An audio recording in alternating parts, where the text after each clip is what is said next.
petite présentation de ce qu'est l'association Le Chemin.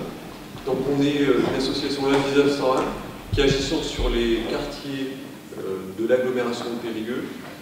L'objectif c'est de prévenir les risques de marginalisation du public, plutôt les jeunes et les familles. Donc on est sur le registre de la protection de l'enfance. Et l'objectif de l'association, c'est justement d'intervenir dans les quartiers auprès des jeunes et des familles. Et on se rend compte que, au-delà de la protection de l'enfance, on a des problèmes de nourriture énormes. On est passé de 2 tonnes 300 à 3 tonnes 300 de nourriture distribuée par la banque alimentaire avec nous. Et que ça pose un problème. Donc on a créé un petit atelier, un chantier éducatif dont va vous parler Marie. Et le but, c'est d'être un peu autosuffisant pour certains, mais on en est très très loin. Et le but, c'est d'essayer de sensibiliser les jeunes et les familles à comment se nourrir, comment bien se nourrir. Voilà. Et elle va vous en parler mieux que moi. J'en ai un. Bonjour, je m'appelle donc Marie, je fais partie de l'équipe du club de prévention Le Chemin sur le secteur de Chaniers. Alors je ne suis pas toute seule à travailler sur ce secteur, on est 4, 3 éducateurs et une infirmière à mi-temps. Donc notre travail, effectivement, c'est d'être en lien avec les jeunes plutôt entre 12 et 25 ans, sachant que les plus petits, vu qu'on a le volet protection de l'enfance, on les rencontre aussi. Donc on a plusieurs outils pour aller à la rencontre de ces jeunes, et notamment les chantiers éducatifs. Donc les jeunes sont rémunérés, ils travaillent avec nous sur des journées allant jusqu'à 6 heures de travail maximum. Il y a ces temps de repas aussi avec nous, et nous, ça nous permet de créer une accroche avec eux, et puis d'évaluer aussi leur potentialité de travail, est-ce qu'ils se lèvent le matin, etc., etc. Donc Chaniers est quand même une ville qui est dans le zéro pesticide, qui s'inscrit vraiment dans cette démarche du bio et essayer d'arriver à améliorer notre nature. Et sur Chaniers, il y a une association qui s'appelle Les Jardinaux, qui regroupe une centaine de petits jardins qui se situent pour le bas Chaniers, donc le long de la voie de chemin de fer. Donc on travaille aussi en lien avec la SNCF, et il y en a aussi de l'autre côté du canal. Donc nous, étant sur ce secteur du bas Chaniers, nous avons souhaité avoir un petit jardin. Alors c'est pas 6 hectares, hein, c'est 300 mètres carrés. Voilà, mais avec nos petits 300 mètres carrés, ça fait 1 an qu'on est sur ce jardin. Au départ, c'était une friche, il n'y avait rien du tout. Il avait été abandonné depuis plusieurs années par d'autres personnes. Et donc notre travail, c'est de ne pas être dans la productivité, hein, c'est vraiment de sensibiliser les jeunes qui viennent avec nous sur ce jardin à la permaculture. Donc nous, on travaille dans le zéro pesticide et zéro engrais chimique. On va chercher nos orties, on fait notre purin d'ortie, on a de la prêle sur le jardin, donc on fait notre purin de prêle.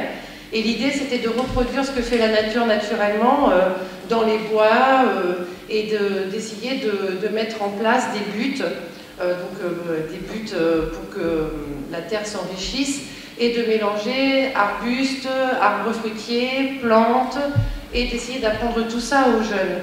Et leur montrer que avec 300 mètres carrés, petit à petit, en prenant le temps, on va arriver à avoir une productivité de légumes. Donc l'an passé, on avait 2 buts. Cette année, on en avait 4. On a créé aussi un petit bassin. On a planté 7 fruitiers, 3 vignes et aussi un noisetier avec les jeunes. Hein. Tout ça, c'est avec les jeunes. Et l'année dernière, on avait eu pas mal de tomates. Et notre but, par exemple, c'est quand on ramasse nos tomates, on remonte sur le quartier et on fait la distribution aux gens. Voilà, on leur dit, ben voilà, on vient du jardin, et on leur donne tout ce qu'on a produit, et on leur dit, si surtout ça vous intéresse, vous pouvez vous aussi louer un jardin, et vous pouvez commencer à produire vos propres légumes pour justement manger plus sainement. Parce que ce qui nous est envoyé, c'est que les légumes ça coûte cher, le bio ça coûte cher. Souvent les gens dans les quartiers n'ont pas les moyens de s'acheter de la nourriture entre guillemets saine, et du coup nous notre but c'est vraiment de leur montrer qu'on peut aussi arriver en s'autosuffisant. Voilà en gros notre travail, mais on fait aussi, grâce à ce jardin, on a créé un atelier confiture l'an passé avec des petits du quartier. On est allé chercher les figues au jardin, on a préparé la confiture, ils sont repartis avec leurs petits pots de confiture chez eux. On en a fait des dégustations aussi à nos administrateurs, hein, qui nous ont dit qu'elle était très très bonne. Et notre idée aussi, étant donné qu'on travaille énormément avec la banque alimentaire, on a un petit projet pour l'année prochaine, c'est peut-être, vu qu'il y a beaucoup de légumes qui se perdent, on aimerait bien, on ne sait pas encore comment on va compter, mais on aimerait bien faire des soupes pour pouvoir les distribuer aussi dans les quartiers, ou faire une journée, et on utilise beaucoup ce registre-là pour sensibiliser les gens. Et donc aussi, dans notre jardin, on récupère la tonte du quartier. Donc les gens de la mairie viennent nous apporter la tonte du quartier. Et on trouve important de sensibiliser aux jeunes aussi par rapport au plastique. Parce que quand on récupère la tonte, il y a tout un tas de plastique. Et chaque jeune qui vient travailler avec nous, on leur montre que quand même, quand on jette dans la pelouse, voilà où est-ce que ça se retrouve. Et de sensibiliser vraiment en retour de ça. Après, c'est des convictions aussi très personnelles. Je pense qu'il n'y a que comme ça qu'on peut arriver à transmettre un message. Et donc l'idée, c'est de lier l'éducatif et l'amour de la nature. Voilà.